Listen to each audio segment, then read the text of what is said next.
നിന്റെ ഈ വർത്താനം കേൾക്കുമ്പോഴേ എനിക്ക് കലി വരുന്നുണ്ട്. അവൻക്കും നിന്നെ ഇഷ്ടമുണ്ടായിരുന്നതല്ലേ? പിന്നെ എങ്ങനെ ഈ റൂമറൊക്കെ പറഞ്ഞു പരത്താൻ അവന് കഴിഞ്ഞത്? നിനക്ക് നോട്ട് തന്നത് ഓർക്കുന്നില്ല എന്ന് പറഞ്ഞപ്പോഴേ അവന്റെ സ്വഭാവം എത്ര മോശമാണെന്ന് മനസ്സിലാക്കാം എന്നൊക്കെ പറയുകയാണ് സിറി.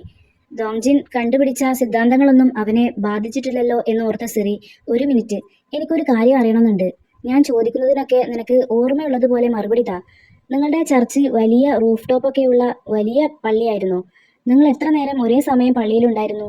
ഏകദേശം 30 മിനിറ്റ് ഒക്കെ ഉണ്ടായിട്ടുണ്ടാവോ എന്നൊക്കെ അവൻ ചോദിക്കുമ്പോൾ, വലിയ പള്ളിയൊന്നല്ല, സാധാരണ വലിപ്പം മാത്രമേ പള്ളിക്കുള്ളൂ. ഞങ്ങള് അപ്പുറത്തെയും ഇപ്പുറത്തെയും ബെഞ്ചിലായിട്ടാണ് ഇരുന്നിട്ടുണ്ടായിരുന്നത്. 30 മിനിറ്റ് ഒന്നല്ല, ഏകദേശം 1 മണിക്കൂർ അവിടെ സ്പെൻഡ് ചെയ്തിട്ടുണ്ടാവും എന്നൊക്കെ അവളും മറുപടി പറയുന്നുണ്ട്. നീ ഇഗ്ജോങ്ങിനോട് സംസാരിച്ചെന്ന് പറഞ്ഞില്ലേ? 10 സെന്റൻസ് ഒക്കെ അങ്ങോട്ടും ഇങ്ങോട്ടും കൈമാറിയിട്ടുണ്ടായിരുന്നോ എന്നും കൂടെ സിറി ചോദിക്കുമ്പോൾ, ഞങ്ങൾ അതിൽ കൂടുതലൊക്കെ സംസാരിച്ചിട്ടുണ്ട് എന്ന് അവൾ മറുപടി പറയുന്നുണ്ട്. ദോങ്ജിൻ ഇതെല്ലാം തന്റെ ലാപ്ടോപ്പിൽ നോട്ട് ചെയ്യുന്നത് നമുക്ക് കാണാം. ആദ്യത്തെ 2 റൂളും അവൻ തെറ്റിച്ചിട്ടുണ്ട്. മൂന്നാമത്തെ റൂൾ എന്തായാലും തെറ്റിയിട്ടുണ്ട്. കാരണം മീജോങ്ങിന് അവൻക്ക് മീജോങ്ങിന്റെയും പേര് അറിയാവുന്നതല്ലേ? അങ്ങനെയാണെങ്കിൽ അവനന്ന് നിന്നോട് ഇഷ്ടം തുറന്നു പറഞ്ഞിട്ടുണ്ടായിരുന്നോ എന്ന് സിറി ചോദിക്കുമ്പോൾ, അങ്ങനെയും വേണമെങ്കിൽ പറയാം. എനിക്കൊരു നോട്ട് അവൻ തന്നിരുന്നല്ലോ, അതൊരു കൺഫെഷൻ തന്നെയായിരുന്നു എന്ന് പറയുകയാണ് മീജോങ്. റൂൾസ് എല്ലാം തന്നെ തെറ്റിച്ചിട്ടും ഇഗ്ജോങ്ങിന് ഒന്നും സംഭവിച്ചിട്ടില്ലാത്തതിൽ സിറിക്ക് അത്ഭുതം തോന്നുന്നുണ്ട്.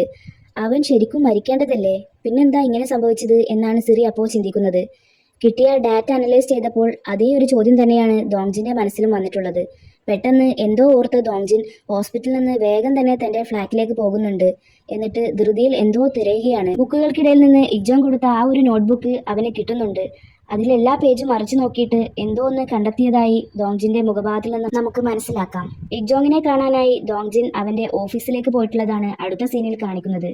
ഇപ്പൊ എന്തിനാണാവോ വന്നിട്ടുള്ളത്? എന്താണെങ്കിലും വേഗമായിക്കോട്ടെ, എനിക്ക് ഒരുപാട് തിരക്കുള്ളതാണ് എന്നൊക്കെ ഇഗ്ജോങ് പറയുമ്പോൾ, നീ അന്ന് പറഞ്ഞ കാര്യങ്ങളിൽ എന്തോ ഒന്ന് വിട്ടുപോയിട്ടുണ്ടെന്നാണ് എനിക്ക് തോന്നുന്നത് എന്ന് ദോങ്ജിൻ പറയുകയാണ്. അതെന്താണ്? നീ എന്താ ഉദ്ദേശിക്കുന്നത് എന്നവൻ ചോദിക്കുമ്പോൾ, വിന്ററിൽ കടന്നലുകൾ അങ്ങനെ പുറത്തിറങ്ങാത്ത സമയമാണ്. അതുകൊണ്ട് തന്നെ അവിടെ ഒന്നും കടന്നലുകൾ ഉണ്ടാവാനും ഒരു ചാൻസ് ഇല്ല. പിന്നെ നീ എന്തിനാ കടന്നൽ കുത്തിയതാണെന്ന് എല്ലാവരോടും പറഞ്ഞത് എന്ന് ചോദിക്കുകയാണ് ദോങ്ജിൻ. ഇഗ്ജോങ് പരിഹസിക്കുന്നത് പോലെ, ഞാനങ്ങനെ പറഞ്ഞെന്ന് നിന്നോടാരാ പറഞ്ഞത്? ഒരിക്കലുമില്ല. ഹോസ്പിറ്റലിൽ വെച്ച് ബോധം വന്നപ്പോഴാണ് എന്നെ കടന്നൽ കുത്തിയതാണെന്ന് എല്ലാവരും ധരിച്ചിരിക്കുന്ന കാര്യം ഞാൻ അറിയുന്നത്. പക്ഷേ ഞാനത് ഒരിക്കലും തിരുത്താൻ പോയിട്ടില്ല എന്നൊക്കെ പറയുകയാണ് അവൻ. ശരിയാണ്, എന്നെ കടന്നലൊന്നും കുത്തിയതായിരുന്നില്ല. എനിക്ക് എപ്പിലെപ്സി ഉണ്ടായിരുന്നു. ഒരു ദിവസം ഞാൻ ഫാർമസിയിൽ നിന്ന് എപ്പിലെപ്സിക്കുള്ള മരുന്ന് വാങ്ങിക്കുന്ന സമയത്താണ് മീജോങ് അവിടേക്ക് വന്നത്. എൻ്റെ അസുഖത്തിൽ എംബാരസ്ഡ് ആവേണ്ട കാര്യമൊന്നുമില്ല എന്ന് എനിക്കറിയാം.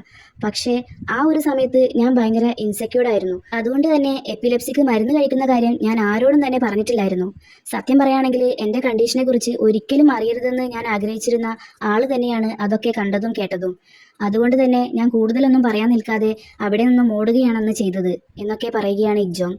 പിന്നെ പള്ളിയിൽ വെച്ച് എനിക്ക് യൂണിവേഴ്സിറ്റിയിൽ അഡ്മിഷൻ കിട്ടിയ കാര്യം പറഞ്ഞ് ബുക്കൊക്കെ കൊടുത്ത് എൻ്റെ ഇഷ്ടം തുറന്നു പറയാൻ നിൽക്കുമ്പോഴാണ് എനിക്ക് ഷീസർ അടിച്ച് താഴെ വീഴുന്നത്. അവിടെ കൂടി നിന്നവർ മീജോങ്ങിനോട് എന്താ ഉണ്ടായതെന്ന് ചോദിച്ചപ്പോൾ അവളാണ് പറഞ്ഞത് എന്തോ കടന്നൽ കുത്തിയതാണെന്ന് തോന്നുന്നു എന്ന കാര്യം. എൻ്റെ സീക്രട്ട് മറച്ചു വെക്കാനായി അവളന്ന് നുണ പറഞ്ഞതുകൊണ്ട് തന്നെ എനിക്ക് അവളോട് എന്നും നന്ദി മാത്രമേ ഉള്ളൂ. എന്ന് വെച്ച് അവളോട് നുണ പറയാൻ വേണ്ടി ഞാൻ പറഞ്ഞിട്ടൊന്നും ഇല്ലായിരുന്നല്ലോ എന്നും കൂടെ പറയുകയാണ് ഇഗ്ജോങ്. ഇത് കേട്ട് ദേഷ്യവും സങ്കടവും വന്ന ദോങ്ജിൻ ചൂടായിക്കൊണ്ട്, പിന്നെ എന്തിനാണ് അവൾ കാരണമാണ് ഇങ്ങനെയൊക്കെ സംഭവിച്ചത് എന്ന മട്ടിൽ നീ പെരുമാറിയത്?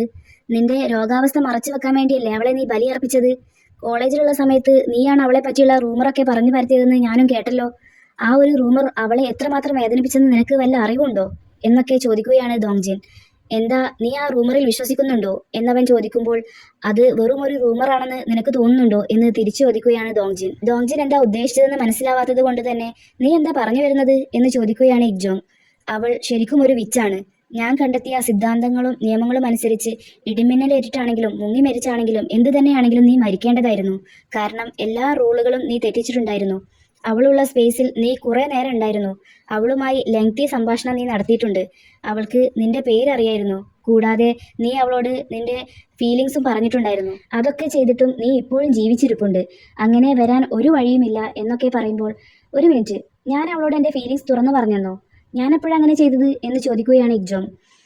നീ പറഞ്ഞിട്ടുണ്ട് എന്ന് പറഞ്ഞ് ദോങ്ജിൻ ആ നോട്ട്ബുക്ക് എടുത്ത് അവന് നേരെ നീട്ടുമ്പോൾ, ഈ ബുക്ക് എങ്ങനെ നിന്റെ അടുത്ത് വന്നു എന്ന് ചോദിക്കുന്നുണ്ട് അവൻ. ഫ്ലാഷ് ബാക്കിലൂടെ കാണിക്കുന്നത് മീജോങ് ആവശ്യമില്ലാന്ന് തോന്നിയ ബുക്കുകളെല്ലാം വേസ്റ്റ് ബിന്നിൽ കൊണ്ടുവച്ച് പോകുമ്പോൾ ദോങ്ജിൻ ചെന്ന് അതെല്ലാം എടുത്തു നോക്കുന്നതാണ്. അതിൽ ഈ ഒരു നോട്ട്ബുക്കും ഉണ്ടായിരുന്നു. ഹോസ്പിറ്റലിൽ നിന്ന് എന്തോ ഓർത്തുകൊണ്ട് വന്ന ദോങ്ജിൻ ആ ബുക്ക് മറിച്ചു നോക്കുമ്പോഴാണ് ഏറ്റവും അവസാനത്തെ പേജിൽ ഇക്ജോങ്ങിന്റെ കൺഫെഷൻ കാണുന്നത്. പരീക്ഷയ്ക്ക് പഠിക്കാനിരിക്കുമ്പോഴും ആകെ ടയേർഡായി എന്നൊക്കെ തോന്നുമ്പോഴും സ്മൈൽ പ്ലീസ് എന്ന് ഞാൻ എന്നോട് തന്നെ പറയാറുണ്ടായിരുന്നു. സോളിൽ ഞാൻ നിനക്കായി കാത്തിരിക്കും. ഐ ലൈക്ക് യു പാർക്ക് മീജോങ് എന്നായിരുന്നു അതിൽ എഴുതിയിട്ടുണ്ടായിരുന്നത്. ദോങ്ജിൻ ആ ഒരു പേജ് കാണിച്ചു കൊടുത്തുകൊണ്ട്, നീ എല്ലാ റൂൾസും തെറ്റിച്ചിട്ടും ജീവനോടെ ഇവിടെ ഉണ്ടെങ്കിൽ അതിനൊരു പോസിബിലിറ്റി മാത്രമേ ഉണ്ടാവാൻ സാധ്യതയുള്ളൂ. അതായത് ഇതിലേതെങ്കിലും ഒരു കാര്യം സത്യമായിരിക്കില്ല എന്നൊക്കെ ദോങ്ജിൻ പറയുകയാണ്. ഇത് കേട്ട് ഇക്ജോങ്, എന്റെ പൊന്നു സഹോദര, നീ മനുഷ്യന്മാർക്ക് മനസ്സിലാവുന്നത് എന്തെങ്കിലും പറയ് എന്ന് പറയുമ്പോൾ ദേഷ്യം വന്ന ദോങ്ജിൻ, നീ അവളെ ശരിക്കും ഇഷ്ടപ്പെട്ടിട്ടുണ്ടായിരുന്നോ എന്ന് ചോദിക്കുകയാണ്. നീ എന്താ വീണ്ടും വീണ്ടും ആവശ്യമില്ലാതെ എൻ്റെ സ്കൂൾ കാലത്തെ കാര്യങ്ങൾ എടുത്തു പറയുന്നത് എന്നൊക്കെ അവൻ ചോദിക്കുമ്പോൾ ദോങ്ജിൻ വീണ്ടും, നിനക്ക് അവളെ ഇഷ്ടമായിരുന്നോ എന്ന് തന്നെ ചോദിക്കുന്നുണ്ട്. നിനക്ക് ശരിക്കും ഭ്രാന്താണ് എന്നൊക്കെ പറഞ്ഞ് ഇക്ജോങ് ആ നോട്ട്ബുക്ക് എടുത്ത് മറിച്ച് നോക്കുകയാണ്. അവൻ തൻ്റെ ഇഷ്ടം തുറന്നു പറഞ്ഞ് എഴുതിയിട്ടുള്ളത് നോക്കിയിട്ട്, ഞാനിത് എഴുതിയിരുന്നത് എനിക്ക് അവളെ ശരിക്കും ഇഷ്ടമുണ്ടായിരുന്നത് കൊണ്ട് തന്നെയാണ്. എനിക്ക് അവളോട് ഇഷ്ടമില്ലായിരുന്നു എന്നാണോ നീ കരുതുന്നത്? എൻ്റെ രോഗാവസ്ഥ മീജോങ്ങിൽ നിന്ന് മറച്ചു വെക്കാൻ ഞാൻ ആഗ്രഹിച്ചിരുന്നത് എന്തുകൊണ്ടാണെന്ന് അറിയോ? കാരണം ആ സമയത്ത് എനിക്ക് അവളെ ഇഷ്ടമായിരുന്നു എന്നൊക്കെ പറയുകയാണ് ഇക്ജോങ്. നിരാശ കലർന്ന സ്വരത്തിൽ ദോങ്ജിൻ, ഇത് ശരിയല്ല, ഞാൻ കൂടുതൽ കൂടുതൽ കുഴപ്പത്തിലേക്ക് പോയിക്കൊണ്ടിരിക്കുകയാണ്. അപ്പോൾ ഒരിക്കൽ അവളോട് സംസാരിക്കാൻ എനിക്കും അവസരം ലഭിക്കും അല്ലേ എന്നൊക്കെ പറഞ്ഞ് ദോങ്ജിൻ, നിനക്ക് മാത്രം എന്താ ഒരു പ്രത്യേകത എന്ന് നിനക്കിപ്പോഴും മനസ്സിലായില്ലേ എന്ന് ചോദിക്കുമ്പോൾ അവൻ മനസ്സിലാവാത്ത മട്ടിൽ നോക്കുകയാണ്. വിഷമവും സങ്കടവും ഒരുപോലെ വന്ന ദോങ്ജിൻ, അവളുടെ വേരിയബിൾ ആവാൻ നിനക്ക് ഒരിക്കലും അർഹതയില്ല എന്ന് പറഞ്ഞ് അവിടെ നിന്നും പോകാൻ നിൽക്കുകയാണ്. അങ്ങനെയാണെങ്കിൽ നീയും അത് അർഹിക്കുന്നുണ്ടെന്ന് നിനക്ക് തോന്നുന്നുണ്ടോ? ഞാനൊന്ന് ചോദിക്കട്ടെ, മീജോങ് നിന്നോട് സഹായം ചോദിച്ചിട്ടുണ്ടായിരുന്നോ? നിന്റെ സിദ്ധാന്തങ്ങളും ശരിക്കും ഉള്ളതാണെങ്കിൽ നിനക്കും മരണം സംഭവിച്ചേക്കാം. ഞാൻ പറഞ്ഞത് ശരിയല്ലേ എന്നൊക്കെ ചോദിക്കുമ്പോൾ ദോങ്ജിന് ഒന്നും തന്നെ മറുപടി പറയാനാകുന്നില്ല. നീ ഇതിവിടെ വെച്ച് നിർത്തിക്കോ, തീ കൊണ്ട് കളിക്കുന്നത് പോലെയാണിത് എന്നും കൂടെ ഇക്ജോങ് പറയുന്നത് കേട്ട് ഒന്നും തിരിച്ചു പറയാനാവാതെ വിഷമത്തോടെ അവിടെ നിന്നും പോവുകയാണ് ദോങ്ജിൻ. ഇക്ജോങ് പറഞ്ഞതെല്ലാം ആലോചിച്ചിട്ടാവണം മനസ്സിടറിയിട്ടാണ് ദോങ്ജിൻ തിരിച്ചു വന്നിട്ടുള്ളത്. റൂമിലെത്തിയ അവൻ തൻ്റെ സ്റ്റഡി ഏരിയയിൽ മണിക്കൂറോളം അങ്ങനെ ഇരുന്നു പോകുന്നുണ്ട്. ചുമരിലെല്ലാമുള്ള അവൻ അതുവരെ കണ്ടെത്തിയ എല്ലാ ഡാറ്റകളിലേക്കും മാറി മാറി നോക്കി ഒരു സ്റ്റിക്കി നോട്ട് എടുത്ത് വളരെയധികം വിഷമത്തോടെ തന്നെ അവൻ്റെ പേരും ഡീറ്റെയിൽസും എഴുതുകയാണ്. സംഭാഷണത്തിന്റെ ദൈർഘ്യം, ഡിസ്റ്റൻസ്, കാലയളവ് എന്നിവയെക്കുറിച്ചുള്ള നിയമങ്ങൾ ലംഘിക്കുന്നതിൻ്റെ ഫ്രീക്വൻസിയെ അടിസ്ഥാനമാക്കി അതിൻ്റെ കോൺസിക്വൻസ് ചെറിയ പരിക്കുകൾ മുതൽ ഗുരുതരമായ പരിക്കുകൾ വരെ വ്യത്യാസപ്പെടുന്നു എന്നൊക്കെ എഴുതുകയാണ്. എന്നിട്ട് ഏറ്റവും താഴെയായി തൊട്ടടുത്ത ഫ്ലാറ്റിൽ താമസിക്കുന്ന പാർക്ക് മീജോങ്ങിൻ്റെ സ്റ്റോക്കർ എന്നും കൂടെ എഴുതി അവൻ്റെ ഒരു ഫോട്ടോയും എടുത്ത് അതിൻ്റെ താഴെയായി ഈ സ്റ്റിക്കി നോട്ട് ഒട്ടിച്ച് അവൻ അതുവരെ കളക്ട് ചെയ്ത എല്ലാവരുടെയും ഡാറ്റകൾക്കൊപ്പം ഒട്ടിച്ചു വെക്കുകയാണ്. താൻ അവൾക്ക് മുമ്പിലും മറ്റുള്ളവരുടെ മുമ്പിലും വെറും ഒരു സ്റ്റോക്കർ മാത്രമാണ് എന്ന് ദോങ്ജിൻ മനസ്സിലാക്കിയ ഒരു നിമിഷമായിരുന്നു അത്. അവന് തൻ്റെ സങ്കടം ആരോടും പുറത്തു പറയാനാവാതെ അതിലേക്ക് തന്നെ നോക്കി നിൽക്കുന്നുണ്ട് കുറച്ചു നേരം. എന്നിട്ട് തൻ്റെ റൂമിൻ്റെ ജനലിന് നേരെ ചെന്ന് മീജോണിനെ നോക്കുകയാണ്. ഞാനിത് ഇവിടെ വെച്ച് നിർത്തുകയാണെങ്കിൽ അവളെ ബുദ്ധിമുട്ടിച്ച മറ്റൊരു സ്റ്റോക്കറിനെ പോലെ തന്നെയാവും ഞാനും എന്ന് പറയുന്നുണ്ട്. എന്നിട്ട് വീണ്ടും ചുമരിലുള്ള ഇക്ജോങ്ങിൻ്റെ ഫോട്ടോയിലേക്ക് നോക്കി, ഇതിലെ വേരിയബിൾ എന്നത് അവളുടെ ഫീലിങ്സ് ആയിരുന്നു. അവൾ ആരെയാണോ സ്നേഹിക്കുന്നത് അയാൾക്ക് മാത്രമേ ഇതിലെ റൂൾസൊക്കെ ലംഘിക്കാൻ കഴിയുള്ളൂ എന്നൊക്കെ പറയുകയാണ് ദോങ്ജിൻ. സമയം രാത്രി 2:30. പതിവ് പോലെ മീജോങ് പൂച്ചകൾക്ക് ഭക്ഷണം കൊടുക്കാനായി പോകുന്നതാണ് അടുത്ത സീനിൽ കാണിക്കുന്നത്. ദോങ്ജിൻ തൊട്ടു പിന്നാലെ തന്നെയുണ്ട്. അവൾ എന്നെ തിരിച്ച് സ്നേഹിക്കുക എന്നത് മാത്രമേ ഇനി എൻ്റെ മുന്നിലുള്ള ഒരൊറ്റ വഴി എന്ന് പറഞ്ഞ് ദോങ്ജിൻ അവളുടെ കൂടെ പോകാതെ തിരിച്ചു നടക്കുകയാണ്. അവസാനത്തെ ഈ വേരിയബിളിലാണ് ഞാൻ എല്ലാം ഉറപ്പിച്ച് ഇറങ്ങി പുറപ്പെടാൻ പോകുന്നത് എന്നും കൂടെ അവൻ അപ്പോൾ പറയുന്നുണ്ട്. അടുത്ത ദിവസം തന്നെ ദോങ്ജിൻ തൻ്റെ ചുമരിലുള്ള എല്ലാ ഡാറ്റകളും മീജോങ്ങിൻ്റെ അടക്കമുള്ള എല്ലാവരുടെയും വിവരങ്ങളൊക്കെ എടുത്തൊഴിവാക്കുന്നതായിട്ടാണ് നമുക്ക് കാണാനാവുന്നത്. അതുപോലെ മീജോങ് ട്രാൻസ്ലേറ്റ് ചെയ്തിട്ടുള്ള ബുക്കുകൾ ഓരോന്നും എടുത്ത് സ്റ്റിക്കറൊക്കെ വെച്ച് മാർക്ക് ചെയ്ത് എന്തോ ഒരു പാറ്റേണിൽ ഒതുക്കി വെക്കുന്നതും നമുക്ക് കാണാം. പിന്നീടുള്ള ദിവസങ്ങളിൽ അവൻ തൻ്റെ ശരീരത്തിൻ്റെ സ്ട്രെങ്ത് കൂട്ടാനെന്ന പോലെ റെസ്റ്റ് ഇല്ലാത്തതുപോലെ എക്സസൈസ് ചെയ്യുന്നത് കാണിക്കുന്നുണ്ട്. അവനെന്തോ കാര്യമായി തന്നെ പ്ലാൻ ചെയ്തിട്ടുണ്ട്. ലാസ്റ്റ് വേരിയബിളിനെ ആശ്രയിച്ച് ഞാൻ അത് പരീക്ഷിക്കാൻ പോവാണ് എന്നൊക്കെ അവൻ പറയുന്നതും നമുക്ക് കേൾക്കാം. ദിവസങ്ങൾ കടന്നുപോയി. എങ്ങോട്ടോ പോവാനെന്ന പോലെ പെട്ടിയൊക്കെ റെഡിയാക്കിയതിനു ശേഷം ഞാൻ അവളുടെ അടുത്തേക്ക് പോവാണ് എന്ന് പറഞ്ഞ് ജുങ്ക്യുക്കിന് ഒരു മെസ്സേജ് അയക്കുന്നുണ്ട്. അതുപോലെ തന്നെ, ഇതുവരെ എന്നെ സഹായിച്ച് കൂടെ നിന്നതിനൊക്കെ ഒരുപാട് നന്ദിയുണ്ട്. നീ ഇത്രയും കാലം ചെയ്തിരുന്നത് പോലെ തന്നെ ഇനിയും മീജോങ്ങിനെ നല്ല പോലെ നോക്കണം എന്ന് സിറിക്കും മെസ്സേജ് അയക്കുന്നുണ്ട്. എന്നിട്ട് ഒരു നെടുവീർപ്പൊക്കെ ഇട്ട് റെഡ് മാർക്കർ എടുത്ത് ജനലിൻ്റെ അടുത്തേക്ക് പോയി മീജോങ്ങിനെ കുറച്ചു നേരം നോക്കി നിന്നതിന് ശേഷം ജനലിൻ്റെ ഗ്ലാസ്സിൽ ഷൈൻ ഓൺ യു എന്ന് എഴുതി വെക്കുന്നുണ്ട്. അതിനുശേഷം കർട്ടനൊക്കെ ഇട്ട് കോട്ടൊക്കെ എടുത്തിട്ട് തയ്യാറാക്കി വെച്ചിട്ടുള്ള പെട്ടിയൊക്കെ എടുത്ത് പുറത്ത് കടക്കാനായി നിൽക്കുമ്പോൾ അവൻ്റെ ഫോൺ നിർത്താതെ റിങ് ചെയ്യുന്നുണ്ടെങ്കിലും ഒന്ന് തിരിഞ്ഞു നോക്കിയിട്ട് പിന്നെ മൈൻഡ് ചെയ്യാതെ പോവുകയാണ്. ഫോൺ റൂമിൽ തന്നെ വെച്ചിട്ടാണ് അവൻ പോയിട്ടുള്ളത്. പ്രൊഡ്യൂസർ സിറിയാണ് നിർത്താതെ അവന്റെ ഫോണിലേക്ക് വിളിച്ചുകൊണ്ടേയിരിക്കുന്നത്. ദോങ്ജിൻ തന്റെ ഫ്ലാറ്റിൽ നിന്ന് ഇറങ്ങി തൊട്ടപ്പുറത്തുള്ള മീജോങ്ങിന്റെ ഫ്ലാറ്റ് ലക്ഷ്യമാക്കിയാണ് നടക്കുന്നത്. പെട്ടിയൊക്കെ താഴെ തന്നെ വെച്ച് ദോങ്ജിൻ മുകളിലേക്ക് കയറുകയാണ്. മീജോങ്ങിന്റെ ഫ്ലോറിലെത്തിയപ്പോൾ വാച്ചിലെ ടൈമർ ഓൺ ചെയ്ത് കോളിംഗ് ബെൽ അടിക്കുകയാണവൻ. കോളിംഗ് ബെല്ലിന്റെ ശബ്ദം കേട്ട മീജോങ് സമയം നോക്കുമ്പോൾ രാത്രി 7:48 ആയിട്ടുണ്ട്. ഈ സമയത്ത് ഇപ്പോൾ ആരായിരിക്കും എന്ന് സംശയിച്ചുകൊണ്ട് അറ്റൻഡ് ചെയ്ത് നോക്കുമ്പോൾ മറുവശത്ത് നിന്ന് "ഇത് ഞാനാണ്, ഹ്യോമിയോ മാർട്ടിലെ ഡെലിവറി മാൻ" എന്ന് പറയുന്നുണ്ട് ദോങ്ജിൻ. റൂഫ് ടോപ്പിൽ രണ്ടുപേരും മുഖാമുഖം നിൽക്കുന്നതാണ് അടുത്ത സീനിൽ കാണിക്കുന്നത്. അത്ഭുതം വിട്ടുമാറാതെ "ലീ ദോങ്ജിൻ, നീ എന്താ ഇവിടെ?" എന്ന് ചോദിച്ചു പോകുന്നുണ്ട് മീജിയോങ്. "എനിക്ക് നിന്നോടൊരു കാര്യം പറയേണ്ടതായിട്ടുണ്ട്, അതാണ് ഞാനിപ്പോൾ ഇങ്ങോട്ട് വന്നിട്ടുള്ളത്" എന്നവൻ പറയുമ്പോൾ "ച്യോൻഹോ ബ്രിഡ്ജിൽ ഉണ്ടായിരുന്നത് നീ തന്നെയായിരുന്നില്ലേ? നീ ഓക്കെ അല്ലേ?" എന്ന് ചോദിക്കുകയാണ് മീജിയോങ്.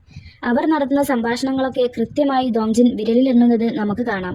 "എനിക്ക് നിന്നെ സഹായിക്കാൻ ആഗ്രഹമുണ്ടായിരുന്നു, പക്ഷേ അതിന് കഴിയാത്തതിൽ എനിക്ക് വളരെയധികം സങ്കടമുണ്ട്" എന്നവൻ പറയുമ്പോൾ "നീ എന്തൊക്കെയാണ് ഈ പറയുന്നത്? എനിക്കൊന്നും മനസ്സിലാവുന്നില്ല" എന്നാണ് മീജോങ് പറയുന്നത്. "എനിക്ക് പറയാനുള്ളതൊക്കെ നിന്നോട് പറയാൻ വേണ്ടി ഞാൻ കൂടുതൽ ശക്തനാകാൻ വേണ്ടി പരിശ്രമിച്ചു. ധാരാളം തയ്യാറെടുപ്പുകളും നടത്തിയിട്ടാണ് ഇപ്പോൾ ഇങ്ങോട്ട് വന്നിട്ടുള്ളത്" എന്നൊക്കെ ദോങ്ജിൻ പറയുമ്പോൾ "വെയിറ്റ്, നീ ഇപ്പോൾ ഒന്നും പറയല്ലേ? ദയവ് ചെയ്ത് നീ പറയാൻ പോകുന്നത് നിർത്തൂ" എന്നൊക്കെ ദയനീയമായ സ്വരത്തിൽ മീജോങ് പറയുന്നുണ്ട്. "നീ ഇതിൽ നേരിട്ട് ഇൻവോൾവഡ് ആയതിനാൽ നിനക്കും ഒരു ഐഡിയ എന്തായാലും ഉണ്ടായിരിക്കണം. പക്ഷേ ആ സംഭവങ്ങളൊന്നും ഉണ്ടായത് നിന്റെ കാരണം കൊണ്ടല്ല" എന്നൊക്കെ അവൻ പറയുമ്പോൾ "പ്ലീസ് നിർത്തൂ, നീ തിരിച്ചു പോ, നീ പറയാനുള്ളത് ഇപ്പോൾ പറയല്ലേ" എന്ന് തന്നെയാണ് പേടി കലർന്ന സ്വരത്തിൽ മീജോങ് പറഞ്ഞുകൊണ്ടിരിക്കുന്നത്.